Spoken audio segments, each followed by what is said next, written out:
Je m'appelle Dorian, j'habite à Meudon et je suis en études de gestion et protection de l'environnement. C'est un BTS agricole à Paris et j'ai 20 ans.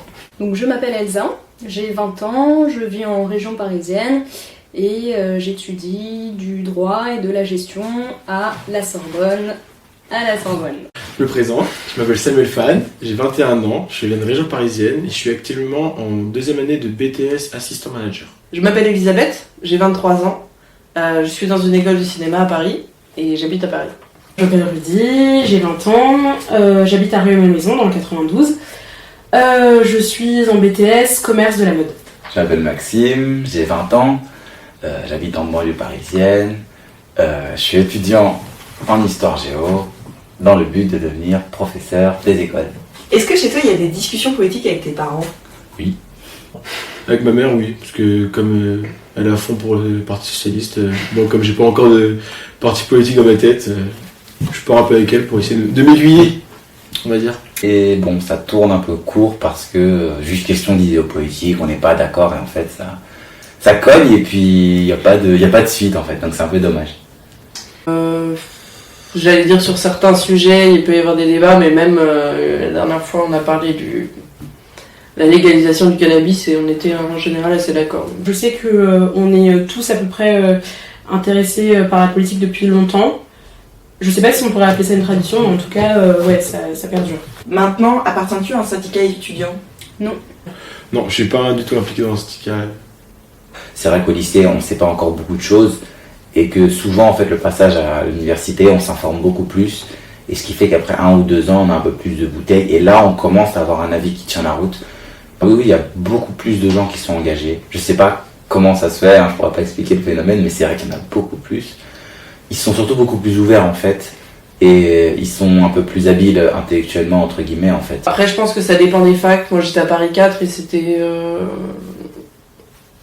Enfin on ressentait pas l'engagement, spécialement, et là maintenant que je suis dans une école, encore moins. Est-ce que tu es inscrite dans un parti politique? Non. Non. Non. Non. Non, je suis pas inscrite dans un parti politique, mais par contre je fais partie d'un mouvement politique qui s'appelle Nouveau Souffle, donc c'est un peu nouveau pour moi, je pourrais pas trop en parler là pour l'interview, mais voilà. L'élément déclencheur, je dirais peut-être déjà l'approche des élections présidentielles en 2017. J'avais vraiment envie de trouver un moyen d'agir et de me sentir utile. Voilà, je pense que c'est l'élément principal. Je n'ai pas encore trouvé mon parti. J'ai cherché, je voulais m'inscrire à Europe Écologie Les Verts, mais je me retrouve pas encore dans leur ligne politique. Les élections présidentielles m'intéressent tout particulièrement, comme un grand nombre de personnes, mais je pense pas que ce soit l'élection la plus importante. Et je pense que c'est un problème parce que beaucoup de gens ne s'intéressent qu'à celle-ci, or ce n'est pas la plus importante à mes yeux. Moi ça m'intéresse beaucoup, même en dehors de la période des élections, je me tiens beaucoup au courant, tout ce qui est chaîne d'infos. Là d'ailleurs je trouve que c'est quand même un petit peu inquiétant. Je pense qu'il est très important et c'est un très bon signe qu'on ait toujours un débat très important sur la présidentielle parce que ça prouve qu'on a de l'importance pour cet événement-là. Est-ce que tu as suivi les primaires écolos? Non. Est-ce que tu connais le candidat qui a été élu? Non plus. Non, je ne m'intéresse pas vraiment à ce parti. Pas du tout. Je sais même pas qu'il y en avait. Non, pareil, de loin. Pas du tout. Est-ce que tu connais le candidat? Non plus. Un petit peu, mais de loin. Est-ce que tu connais le candidat? Oui, Yannick Jadot. Tu penses qu'on peut vivre sans engagement politique? Je pense qu'il faut vivre avec un engagement. Qu'il soit politique, idéologique, culturel, je sais pas trop quoi. Finalement, c'est pas très important, mais il faut vivre avec quelque chose qui nous transporte, quoi. Mais on peut très bien vivre sans engagement politique, sans s'y intéresser du tout. J'ai l'impression que... je connais des gens qui apparemment ça ne les intéresse pas. Parce que je me sens pas forcément représenté et c'est pas ça que j'attache de l'intérêt en ce moment, quoi. Pour l'instant, moi je profite à fond de ma vie et ça passe complètement à côté pour l'instant. Je pense vraiment qu'on peut avoir un engagement autre en utilisant par exemple les réseaux sociaux. Parce que moi qui utilise beaucoup les réseaux sociaux, j'ai la chance de voir et d'assister à l'émergence d'une jeunesse qui ose parler à travers son smartphone, mais qui n'osera jamais partager ses idées avec les autres à l'oral, parce que simplement pour question de timidité ou pour faute de moyens. Et ouais, je pense que c'est légitime, en fait, cet usage des réseaux sociaux pour la politique. Mais après, c'est facile, je trouve, sur les réseaux sociaux. C'est facile de dire quelque chose. C'est pas ce que je considère comme un vrai engagement. C'est plus une prise de position qu'un engagement. Je pense que l'engagement, il est dans ce qu'on fait au quotidien. Le tweet n'a pas de valeur, je trouve. Selon moi, il y a quand même beaucoup moins d'engagement politique chez les jeunes que ça ne l'était avant. Et beaucoup trop d'engagement dans les réseaux sociaux, mais pour moi, c'est deux choses complètement indépendantes. Tu peux pas faire une campagne présidentielle ou de primaire juste avec un compte Twitter. Est-ce qu'il y a eu de grandes réformes pour la jeunesse Je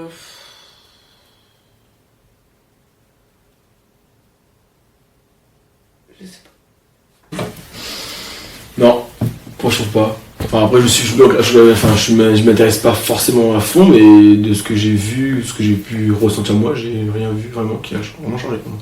Enfin, pour moi en tout cas. Non, honnêtement non. Connais-tu, dans les grandes lignes, les raisons de la guerre en Syrie? Pas dans les grandes lignes, mais la guerre en Syrie, je suis persuadé que c'est lié à une crise alimentaire qui a eu lieu avant la guerre en Syrie. On ne pouvait plus acheter de nourriture parce qu'il y a eu une augmentation du prix de la nourriture en Syrie. Est-ce que tu connais les différents groupes impliqués? L'État islamique, les rebelles, et il me semble qu'il y en a un troisième. Je crois qu'il y a les Kurdes après, mais je suis pas sûr. Non, la France a essayé de faire quelque chose, mais n'a pas été suivie. Elle en a parlé aux États-Unis, les États-Unis étaient d'accord, mais l'Angleterre a dit non, et comme l'Angleterre est le plus grand allié des États-Unis, ils y sont pas allés. Alors qu'on aurait pu essayer de régler le conflit, mais comme la Russie, grande puissance, soutient Bachar, ça se complique.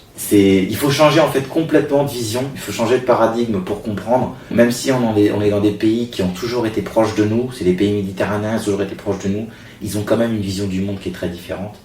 Et ça n'en fait pas un choc des civilisations comme dirait Zemmour, hein, pas du tout, parce que dire ça, ce serait une ignorance totale. L'ignorance de l'histoire serait un déni historique. Mais néanmoins, c'est vrai que tout simplement, oui, il y a un paradigme qui est totalement différent. Il faut changer de vision pour comprendre. Comme on changerait de vision pour l'élection américaine. Les Américains, pareil, sans déborder là-dessus évidemment, il faut comprendre que c'est pas parce qu'on est une civilisation proche qu'on a forcément des divergences totales comme ça. Du coup, tu lisais des articles régulièrement? Régulièrement non, mais dès que je tombais sur un article, ouais, je le lisais. Pour m'informer déjà, pour savoir qui était qui. Pour en savoir plus donc ouais, sur Hillary, sur Donald, hein, voilà. Les résumés de leur débat à la fin. Après, sinon, je lisais les résumés de leurs différentes interviews, ce qu'ils disaient, les idées qu'ils véhiculaient. Parce qu'ils sont beaucoup plus dans le spectacle, du coup, c'est toujours je vais faire ci, je vais faire ça, c'est encore plus impressionnant. Et ouais, sinon, après, j'ai lu pas mal d'articles dessus. Est-ce que tu connais le gagnant? Oui. Est-ce que tu crains une situation similaire en France? Oui. Mais après, je considère pas ça comme étant similaire. Enfin, si, c'est du populisme, mais bon. La droite de Trump n'ayant rien à voir avec la droite de Marine Le Pen, c'est pas similaire pour moi. J'espère croire que les Français sont un peu plus intelligents que les Américains. Et franchement, ça me semble compliqué. Parce que là, on se disperse et moi, je vois la cata qui arrive. Prochain sommet du G20, là, on va avoir Poutine, Trump, le diable et Marine Le Pen, ça va être sympa, ça va être sympa. Et Voldemort. Et Voldemort qui va arriver, wouhou! Belle ambiance. Ah, mais si elle est le second tour, là je suis prêt à prendre la partie politique et à mobiliser, ah oui, là, je panique là. Ça se traduirait par quoi? Ah, je fais tout, je vais coller des affiches, je vais tout faire. J'ai peur que ce soit une peine perdue. Et que même si en essayant d'argumenter avec des gens qui ne pensent pas comme moi du coup, je pense pas que ce soit très utile. Est-ce que tu connais des choses sur lui? Oui, mais pour y avoir participé, ouais, je connais pas mal de trucs. Est-ce que tu peux me dire de quoi il s'agit selon toi? Alors Nuit debout, c'était à la base un collectif de jeunes qui étaient en colère contre la loi travail et qui ont décidé de se rassembler sur une place publique qui était la place de la République pour laisser parler les gens, pas forcément les jeunes, mais les gens qui d'exprimer leur colère par rapport déjà à la loi travail, par rapport aux discriminations à l'emploi, par rapport à tous ces sujets de société qui étaient un peu sensibles à cette époque-là et encore aujourd'hui. Ça n'a pas tenu longtemps. Ça n'a pas eu l'effet escompté, je pense.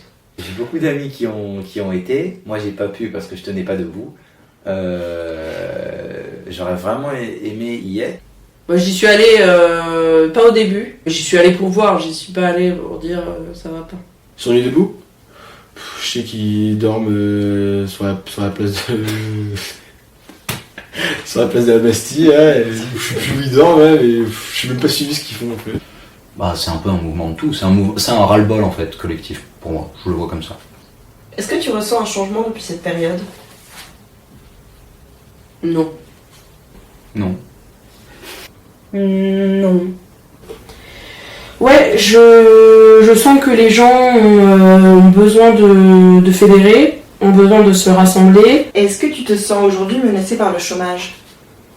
Oui, Pourquoi? parce qu'il est partout et qu'il y en a de plus en plus et que rien n'est jamais garanti. Alors oui. Pourquoi? Parce que je sais que là, en tant qu'étudiante, je cherche du boulot et je vois à quel point c'est difficile déjà d'en trouver. Ensuite, ça fait flipper un peu parce que du coup, là, on voit que obtenir des diplômes, ça sert pas à grand chose et que si on veut un boulot, c'est pas le nombre de chiffres qu'il y a après notre bac qui va nous aider à nous sortir du chômage. Donc du coup, je sais pas, j'ai peur un peu. Moi j'estime que si tu travailles, t'en as. Il suffit de chercher, t'as du travail. Je trouve pas vraiment, même si on se plaint du chômage actuellement en France, je trouve qu'au fond tu veux du travail, t'en trouves. Non, j'ai la chance d'être dans une filière où il y a à peu près 90% d'embauche à la sortie. Est-ce que tu te sens politisé? Oui, complètement. Mais oui, non, je me sens complètement politique. J'ai rien à dire de plus. Ah oui, je suis un convaincu du mouvement écologiste. Je pense pas. Franchement, non. Pourquoi? Bah, c'est pas un truc qui m'intéresse encore. Enfin, je me sens pas encore représenté dedans, donc moi je me vois comme moi, étudiant, à faire la fête le week-end, et c'est pas un truc qui passe par la tête encore. Donc ce que je voulais dire, c'était si on crée un endroit d'échange et de trucs et de débats, machin, moi je serais intéressée pour y aller. Oui. Alors que j'étais pas intéressée de base. Donc finalement, ça peut réconcilier quoi. Je pense que ça se fait tout seul. Je pense qu'on n'a pas besoin d'établir un groupe très institutionnalisé. Justement, je pense que ce qui est bien dans le débat, c'est que c'est pas institutionnel. Voilà, on apprend des choses, pas forcément par le biais de l'État, et je pense que le fait de vouloir le établir, je trouve que c'est un peu trop étatique, entre guillemets. Donc je pense qu'au bout d'un moment, il faut laisser les choses se faire. Et on est dans un pays quand même assez politisé. Peut-être pas assez, mais je pense assez politisé, et je pense que les gens peuvent le faire tout seuls. Connais-tu le maire de ta commune? Oui. Oh oui, je connais. Oui, Et sa tendance? absolument. Ah non, localement, je me sens pas du tout, je me sens pas du tout impliqué. Mais je me sens plus impliqué, on va dire, national. Régional non plus, je suis pas impliqué, je me sens pas forcément impliqué. Mais même, il faudrait que j'ai le temps aussi, au fond, j'ai pas le temps. Est-ce qu'une politique locale plus importante changerait ton engagement politique? Oui, je pense que si Monsieur Ollier, qui est donc maire de ma ville, donnait plus la voix à la parole aux jeunes, je pense que ouais, je m'impliquerais plus. S'il y avait une vraie implication de chacun, je serais peut-être motivée à m'impliquer moi-même. Alors je pense que c'est très important de faire des choses au niveau local. Et via mes études, moi j'aimerais bien après, une fois que j'aurai les capacités pour faire ça, essayer de faire restaurer par exemple les continuités écologiques. C'est dans le cadre du Grenelle de l'environnement. Non, je pense pas. Je pense pas parce que le fait peut-être aussi de vouloir trop pousser les gens à vouloir s'engager politiquement, ça a parfois l'effet inverse, qui se disent bon, ça nous saoule. Peut-être. Est-ce qu'il y a des profs qui ont joué un rôle dans ton engagement? Ah non. Non, jamais. Non. Parce que les professeurs que j'ai eus étaient très... Sauf certains, très apolitiques. Allez, oui, il devrait y avoir des je sais pas, des sortes de réunions lycéennes mais qui sont pas laissées à elles-mêmes avec des intervenants. On devrait avoir plus d'intervenants, on n'a pas beaucoup d'intervenants, on n'a pas forcément les armes en histoire pour comprendre la politique. Oui, je pense qu'on ne parle pas assez de politique à l'école, ça c'est sûr. Je me souviens des cours de CJS qui ne m'ont absolument pas passionnée et je pense que peu de gens s'en souviennent. Et c'est réellement dommage parce que ça aurait pu être une initiation à toutes ces questions civiques et politiques. Est-ce que selon toi la politique comme elle est faite aujourd'hui peut séduire la jeunesse? Alors, je pense pas. Pas du tout. Je pense que pour la plupart des jeunes, la politique c'est un truc d'adulte, alors qu'en fait, pas du tout, c'est un truc qui nous concerne tous. Et je pense qu'aujourd'hui, c'est pas assez explicite ce truc-là. Non, déjà, il y a une chose qui est vraie, c'est qu'aujourd'hui, les hommes et femmes politiques sont quand même plus dans la catégorie senior que dans la catégorie carte jeune. Souvent, en fait, moi je trouve que ils essaient de suivre la jeunesse, donc ils font ah regardez, on va faire ci, on va faire ça. Mais après, du coup, ils font rien. Du coup, je pense que la jeunesse elle se désintéresse de plus en plus, je pense. Enfin, en tout cas, moi personnellement. Si elle est pas consciente de l'histoire, oui. Si elle y connaît rien, oui.